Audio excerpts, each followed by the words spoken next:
It's time for our tech segment, and joining us now is our technology reporter, Paul Ndiho. Paul, what do you have?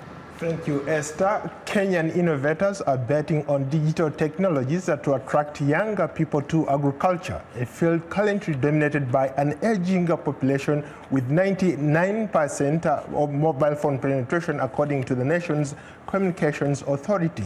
The cell phone is an important source of extension services in areas where such services are not available. Sarah Kimani reports from Keny, Kenya. As a young girl in central Kenya, Peninah Wanja witnessed firsthand the challenge of rearing cattle without professional help. Growing up in a farm where my mom had 2 cows, poorly managed, and I normally give this story.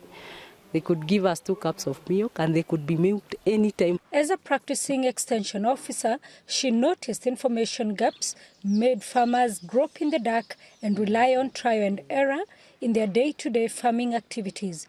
The results, low productivity. It's a gap that I saw because when you look at even the statistics and the nature that is on the ground, our government has provided at least 1 extension officer to close to 4,000 farmers. So there is actually a need for these critical services. It is then that she came up with DigiCow, a mobile phone application offering expert advice to farmers that also allows them to keep up-to-date records.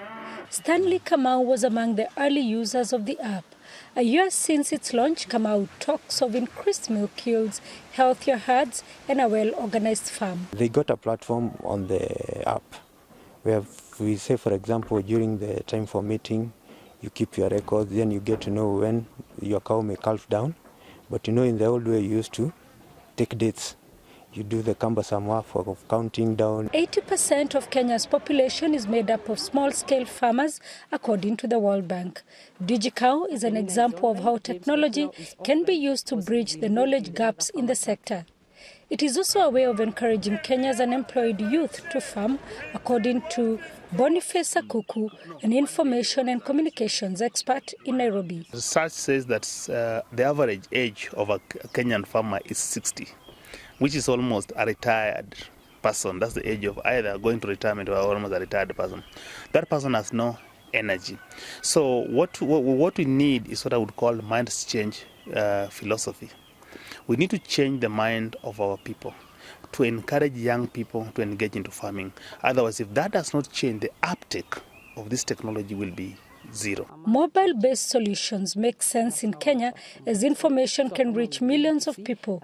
Wanja says 3,500 farmers use her app. African agriculture must be disrupted, and we have no way about it.